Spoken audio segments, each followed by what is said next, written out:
Imaginez deux personnes qui s'aiment sincèrement. Deux personnes qui ont fait le choix l'une de l'autre, qui partagent leur vie, qui veulent que ça marche. Et pourtant, l'une d'elles se plaint régulièrement de ne pas se sentir aimée.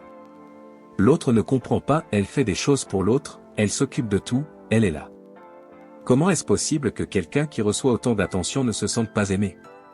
Et comment est-ce possible que quelqu'un qui donne autant ait l'impression que ses efforts ne sont jamais reconnus? Ce scénario, cette incompréhension fondamentale entre deux personnes qui s'aiment pourtant vraiment, est l'un des plus répandus dans les relations amoureuses. Et dans la grande majorité des cas, il n'est pas le signe que l'amour n'est pas là. Il est le signe que deux personnes parlent des langues différentes sans le savoir. En 1992, un pasteur et conseiller conjugal américain du nom de Gary Chapman a publié un livre qui allait devenir l'un des ouvrages sur les relations les plus lus de l'histoire, avec plus de 20 millions d'exemplaires vendus dans le monde. Ce livre s'appelle « Les 5 langages de l'amour ». Et sa thèse centrale est d'une simplicité désarmante, nous n'exprimons pas tous l'amour de la même façon, et nous n'en avons pas tous besoin de la même façon. Et quand deux personnes ont des langages de l'amour différents, quand l'une exprime son amour d'une façon que l'autre ne reconnaît pas comme de l'amour, elles peuvent s'aimer profondément et pourtant se sentir toutes les deux incomprises et non aimées. Dans les prochaines minutes, je vais vous présenter les 5 langages de l'amour de Gary Chapman, vous aider à identifier le vôtre et celui des personnes qui comptent dans votre vie, vous expliquer pourquoi cette connaissance peut transformer vos relations, et vous montrer comment l'appliquer concrètement, non seulement dans vos relations amoureuses, mais aussi dans vos amitiés, vos relations familiales, et même vos relations professionnelles. Mais avant d'aller plus loin, si ce type de contenu vous parle, si vous aimez les vidéos qui explorent la psychologie des relations avec profondeur et sans jugement, je vous invite à vous abonner à la chaîne dès maintenant, à liker cette vidéo si elle vous apporte quelque chose, et à la partager autour de vous à quelqu'un avec qui vous aimeriez explorer ce sujet. Ça m'aide vraiment à continuer ce travail. Maintenant, entrons dans le vif du sujet. Avant de plonger dans les 5 langages eux-mêmes, il y a une idée fondamentale à comprendre, une idée qui est au cœur de tout ce que Gary Chapman propose et qui explique pourquoi son modèle a résonné avec autant de personnes dans autant de cultures différentes. Nous avons tous ce que Chapman appelle un réservoir émotionnel d'amour, une sorte de réserve intérieure qui, quand elle est pleine, nous donne un sentiment de sécurité, de connexion, d'être aimé. Et quand ce réservoir est vide, quand nous ne recevons pas l'amour sous la forme que nous reconnaissons, nous nous sentons seuls, incompris, non aimés, même si objectivement notre partenaire ou notre proche fait des choses qui sont censées nous montrer son amour. Le problème, c'est que nous avons tendance à exprimer l'amour de la façon dont nous voudrions le recevoir. Si votre langage de l'amour est les mots d'affirmation, vous allez naturellement dire à votre partenaire des mots tendres, des compliments, des encouragements, parce que c'est ce qui ferait vous sentir aimé si c'était lui qui le faisait. Mais si son langage à lui est les actes de service, ces mots, aussi sincères soient-ils, ne rempliront pas son réservoir de la même façon. Et il va continuer à cuisiner pour vous, à s'occuper de votre voiture, à gérer les tâches que vous détestez, parce que c'est ainsi qu'il vous dit qu'il vous aime. Mais si votre réservoir à vous se remplit de mots, pas d'actes, vous pouvez continuer à vous sentir insuffisamment aimé malgré tous ces efforts. C'est cette déconnexion entre l'amour donné et l'amour reçu que les 5 langages permettent de comprendre et de corriger. Alors, quels sont ces 5 langages? Voyons-les un par un, avec leurs caractéristiques, leurs signes distinctifs, et les façons dont ils se manifestent dans la vie quotidienne. Le premier langage, c'est les mots d'affirmation. Pour les personnes dont c'est le langage principal, les mots sont tout. Les compliments, les encouragements, les expressions verbales d'amour et d'appréciation, je t'aime, tu es incroyable, j'apprécie vraiment ce que tu fais, je suis fier de toi, remplissent leur réservoir de façon directe et immédiate. Ces personnes ont besoin d'entendre que vous les aimez. Elles ont besoin que vous mettiez des mots sur ce que vous ressentez, pas juste de le montrer par des actions, mais de le dire. Explicitement. Régulièrement. À l'inverse, les mots blessants les affectent profondément et durablement. Une critique formulée maladroitement, une remarque dite dans l'énervement, une absence de compliment là où elles en attendaient un, ces choses pèsent beaucoup plus sur elles que sur des personnes dont ce n'est pas le langage principal. Parce que les mots, pour elles, ont un poids énorme dans les deux sens. Si vous avez dans votre vie quelqu'un dont le langage est les mots d'affirmation, prenez l'habitude de lui dire ce que vous appréciez chez lui. Pas une fois par an pour son anniversaire. Régulièrement. Spontanément. De façon spécifique, pas juste « je t'aime » en automatique, mais « j'ai vraiment aimé la façon dont tu as géré cette situation » ou « tu m'impressionnes avec ta façon de voir les choses ». La spécificité fait toute la différence. Le deuxième langage, c'est le temps de qualité. Pour les personnes dont c'est le langage principal, ce qui compte avant tout, c'est votre présence, votre vraie présence, pas votre présence physique pendant que vous regardez votre téléphone. Ce qu'elles cherchent dans une relation, c'est des moments où vous êtes totalement là, totalement disponible, totalement concentré sur elle et sur ce que vous partagez ensemble. Ce n'est pas nécessairement une question de quantité de temps, c'est une question de qualité. 20 minutes de conversation profonde, sans distraction, peuvent remplir leur réservoir bien plus qu'une soirée entière passée côte à côte dans le silence de chacun regardant son propre écran. Ce qui compte, c'est la connexion, cette sensation que pendant ce moment, vous existez l'un pour l'autre, vraiment et complètement. Les personnes dont le langage et le temps de qualité vivent très mal les annulations de dernière minute, les conversations interrompues par le téléphone, les moments où elles ont l'impression de ne pas avoir toute votre attention. Ces choses leur signalent, consciemment ou non, que d'autres choses comptent plus qu'elles à vos yeux. Si vous aimez quelqu'un dont le temps de qualité est le langage principal, planifiez des moments qui lui sont dédiés et protégez ces moments. Posez votre téléphone. Regardez-le dans les yeux. Posez des questions sur sa vie. Soyez là, vraiment là. Le troisième langage, c'est la réception de cadeaux. Attention, parce que ce langage est souvent mal interprété. Il ne s'agit pas de matérialisme. Il ne s'agit pas d'avoir besoin d'objets coûteux pour se sentir aimé. Pour les personnes dont c'est le langage principal, un cadeau est un symbole tangible de la pensée et de l'attention de l'autre. C'est la preuve concrète que l'autre a pensé à elle, qu'elles ont existé dans ses pensées à un moment où elles n'étaient pas là. Ce qui compte, ce n'est pas le prix, c'est la signification.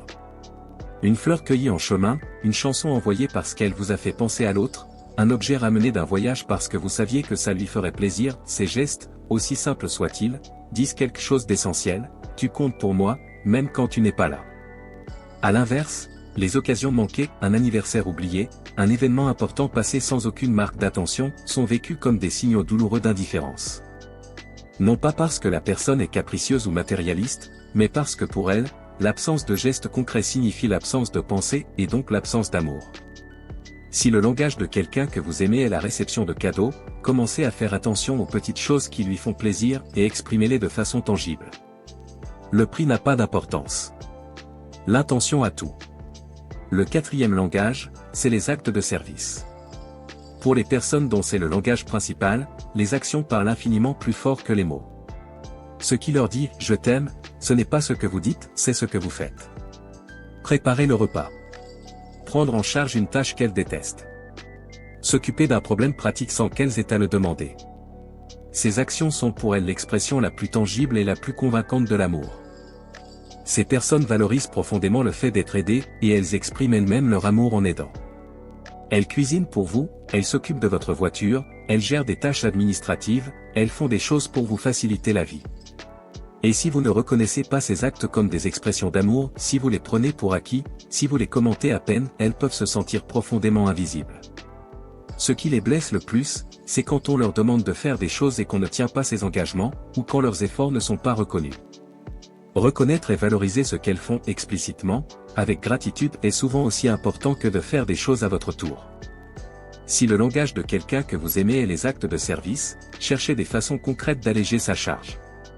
Pas parce qu'il vous l'a demandé. Parce que vous avez remarqué ce dont il avait besoin et vous l'avez fait. Le cinquième langage, c'est le toucher physique.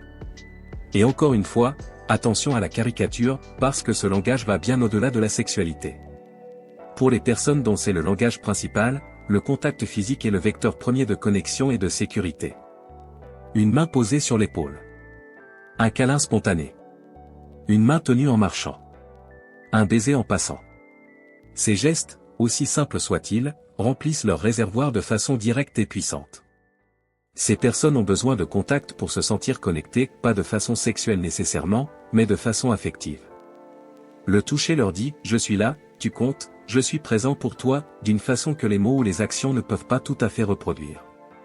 Et l'absence de toucher, une période de distance physique, une froideur dans les gestes quotidiens, est pour elle très douloureuse, même si tout le reste va bien dans la relation.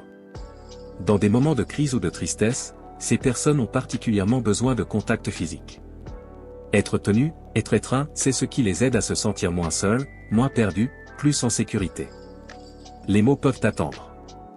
Le contact, lui, est immédiat.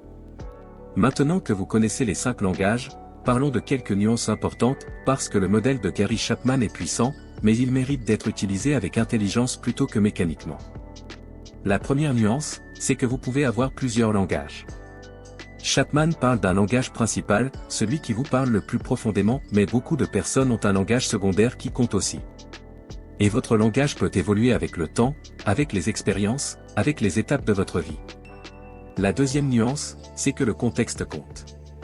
Pendant une période de stress intense, votre besoin en termes de langage peut changer temporairement.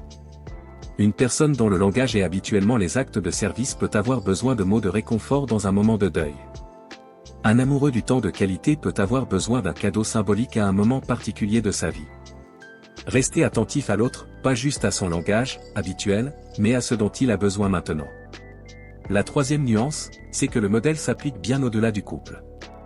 Chapman a développé son modèle initialement pour les relations amoureuses, mais il s'applique avec une pertinence remarquable aux relations parents-enfants, aux amitiés, et même aux relations professionnelles. Comprendre le langage de votre enfant, savoir s'il a besoin de votre temps, de vos mots, de vos gestes, peut transformer votre relation avec lui. Comprendre le langage de votre meilleur ami peut vous aider à être là pour lui de la façon qui compte vraiment. La quatrième nuance, c'est que connaître le langage de l'autre ne suffit pas, il faut aussi choisir de parler ce langage, même quand ce n'est pas le vôtre. Et c'est là que réside le vrai travail. Parce qu'il est facile d'exprimer l'amour de la façon qui nous est naturelle, de façon qui est la nôtre. Le vrai acte d'amour, c'est d'apprendre à parler la langue de l'autre. De faire ce qui lui parle à lui, même si ce n'est pas ce qui vous parlerait à vous. C'est ça, l'amour actif, pas juste ressentir, mais choisir d'agir de façon à ce que l'autre le reçoive vraiment. Comment identifier votre propre langage? Il y a plusieurs façons. Première piste, observez ce que vous faites spontanément pour exprimer votre amour aux autres. On a tendance à donner ce qu'on voudrait recevoir. Si vous dites souvent « je t'aime » et que vous aimez donner des compliments, votre langage est probablement les mots d'affirmation. Si vous préparez des repas, si vous faites des choses pour les autres sans qu'ils le demandent, votre langage est probablement les actes de service. Deuxième piste, observez ce qui vous blesse le plus dans une relation. Nos blessures relationnelles les plus profondes viennent souvent d'un manque dans notre langage principal. Si vous vous sentez particulièrement blessé quand votre partenaire ne remarque pas ce que vous faites pour lui, votre langage est probablement les actes de service. Si vous souffrez particulièrement des moments où votre partenaire semble ne pas vous écouter vraiment, votre langage est probablement le temps de qualité.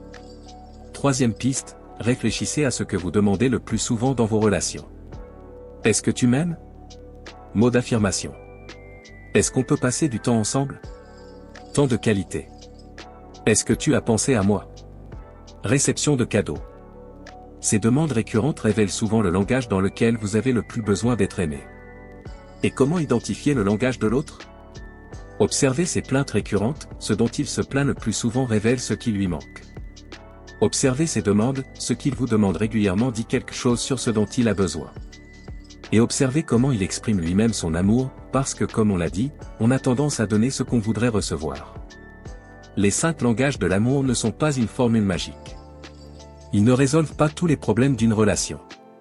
Ils ne remplacent pas la communication, le respect mutuel, la confiance, la volonté de grandir ensemble.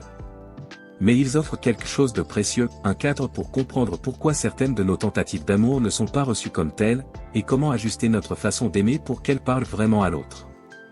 Parce qu'au fond, ce que nous cherchons tous dans nos relations, ce besoin fondamental d'être aimé et de se sentir aimé, ne change pas d'une personne à l'autre. Ce qui change, c'est la langue dans laquelle ce besoin s'exprime. Et apprendre à parler la langue de ceux que vous aimez, à faire l'effort de les rejoindre dans leur façon de recevoir l'amour, c'est peut-être l'un des actes les plus profonds et les plus généreux qu'on puisse poser dans une relation. Alors voici ce que je vous propose comme exercice concret avant de terminer cette vidéo. Pensez à la personne la plus importante de votre vie en ce moment, votre partenaire, votre enfant, votre meilleur ami. Et posez-vous cette question, quel est son langage de l'amour? Comment est-ce qu'il exprime naturellement son affection? De quoi se plaint-il le plus souvent dans vos interactions? Et qu'est-ce que vous pourriez faire, dès cette semaine, pour lui parler dans sa langue, pour lui montrer votre amour d'une façon qu'il reconnaisse vraiment comme de l'amour? Parce que l'amour n'est pas seulement un sentiment. C'est un choix. Un choix de voir l'autre, vraiment le voir, et de lui dire, dans sa propre langue, « Tu comptes pour moi ». Si cette vidéo vous a aidé à mieux comprendre vos relations ou à voir quelque chose que vous n'aviez pas remarqué, partagez-la à quelqu'un avec qui vous aimeriez explorer ce sujet. Et dites-moi en commentaire, quel est votre langage de l'amour principal? Et est-ce que vous connaissez celui de votre partenaire ou de vos proches? Je lis tous vos commentaires, et ces échanges m'aident vraiment à préparer les prochaines vidéos. À très bientôt.